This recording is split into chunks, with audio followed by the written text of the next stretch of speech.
بسم اللہ الرحمن الرحیم۔ السلام علیکم ورحمۃ اللہ وبرکاتہ۔ آج میں آپ کی خدمت میں حاضر ہوا ہوں قوم سبا پر اللہ کے عذاب کا واقعہ۔ اہل سرسار کی ایک قوم سے جسے قوم سبا بھی کہا جاتا ہے، اللہ تعالیٰ کی بے شمار نعمتوں کے اندر زندگی گزار رہی تھی۔ یہ قوم ایک عظیم تہذیب و تمدن کی مالک تھی۔ حضرت داؤد علیہ السلام اور حضرت سلیمان علیہ السلام کے باعظمت حکومتوں کے بعد ان کی حکومت زبان زد خاص و عام تھی۔ کہا جاتا ہے کہ یہ لوگ گندم کے مغز سے آٹا پیس کر روٹیاں پکاتے تھے، لیکن اسے برعکس وہ اس قدر اسراف کرنے والے ناشکرے تھے کہ انہی روٹیوں کے ساتھ بچوں کا پخانہ صاف کرتے تھے۔ بعض ازاں ان آلودہ روٹیوں کو اکٹھا کرنے سے ایک پہاڑ بن گیا تھا۔ پھر ایک صالح شخص نے وہاں سے گزرتے ہوئے ایک عورت کو دیکھا جو روٹی کے ساتھ بچے کے پخانے کے مقام کو صاف کر رہی تھی۔ اس شخص نے عورت سے کہا، تیرے پر افسوس، خدا سے ڈر، کہیں ایسا نہ ہو کہ خدا تیرے اوپر اپنا غضب ڈالے اور تجھ سے اپنی نعمت چھین لے۔ اس عورت نے جواب میں مذاق اڑایا، مغرورانہ انداز میں کہا، جاؤ جاؤ، گویا مجھے بھوک سے ڈر آ رہے ہو۔ جب تک سرسار جاری ہے مجھے بھوک سے کسی قسم کا کوئی خوف نہیں ہے۔ کوئی زیادہ عرصہ نہیں گزرا نہ کہ اللہ تعالیٰ نے ان لوگوں پر اپنا غضب ڈایا۔ پانی جو کہ زندگی کی بنیاد ہے ان لوگوں سے چھین لیا، یہاں تک قحط سالی نازل ہوا۔ بات یہاں تک پہنچ گئی کہ ان کے ذخیرہ کی ہوئی تمام غذا ختم ہو گئے۔ آخرکار وہ مجبور ہو گئے انہیں آلودہ روٹیوں پر ٹوٹ پڑے جو ان لوگوں نے اکٹھے کر کے پہاڑ کے مانند ڈھیر لگایا ہوتا، بلکہ وہاں سے روٹی لینے کے لیے صف لگائی جاتی تھی تاکہ ہر کوئی وہاں سے اپنے حصے کی روٹی لے سکے۔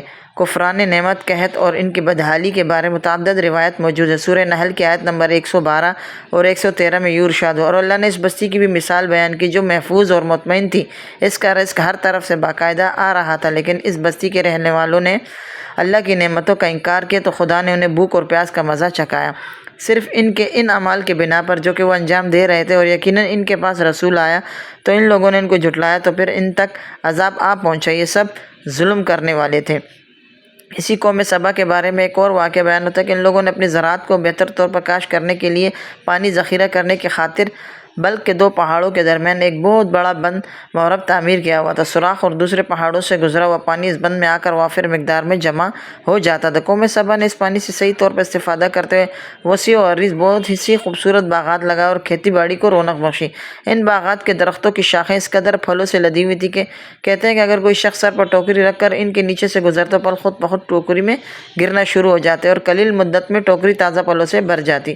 لیکن نعمتوں کی کثرت نے انہیں شکر کرنے کے باعث سرمست اور غافل کر دیا تھا، یہاں تک کہ ان کے درمیان بہت بڑا طبقاتی نظام وجود میں آ چکا تھا۔ ان میں سے صاحب اقتدار لوگوں نے کمزور اور ضعیفوں کا خون چوسنا شروع کر رکھا تھا، یہاں تک کہ ان لوگوں نے خدا سے ایک احمقانہ التماس کیا جس کا ذکر سورہ سبا کی آیت نمبر 19 میں ملتا ہے۔ انہوں نے کہا، خدایا ہمارے سفروں کے درمیان فاصلہ زیادہ کر دیں۔ انہوں نے اللہ تعالیٰ سے التماس اس لیے کی تاکہ غریبوں سے نواں لوگوں، عمرہ اور ثروت مند ان کے ہمراہ سفر نہ کریں۔ ان کی خواہش یہ تھی کہ آبادیوں کے درمیان خشکی ہو اور فاصلہ بہت زیادہ ہو تاکہ تہدس اور کم آمدنی والے لوگ ان کی طرح سفر نہ کر سکیں۔ اللہ تعالیٰ نے ان مغرور پیٹ کے پجاریوں پر اپنا غضب نازل کیا۔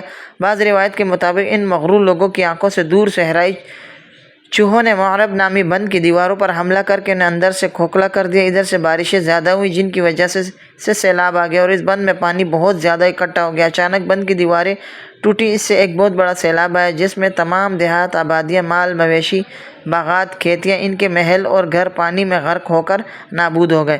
ان کے باغات اور زراعت میں سے صرف بیری کے درخت اور کچھ جھاڑیاں بچی تھیں۔ خوش الحان پرندے وہاں سے کوچ کر گئے تھے، جبکہ الوں اور کووں نے قوم سبا کے کنڈرات میں اپنے گھونسلے بنا رکھے تھے۔ اس بات کا ذکر سورہ سبا کی آیت نمبر 15 اور 16 میں ملتا ہے، اور آخر میں سورہ سبا کی آیت نمبر 17 میں قرآن کریم میں اس واقعے کا یوں نتیجہ نکالا، یہ ہم نے ان کی ناشکری کی سزا دی ہے اور ہم ناشکروں کے علاوہ کسی کو سزا نہیں دیتے۔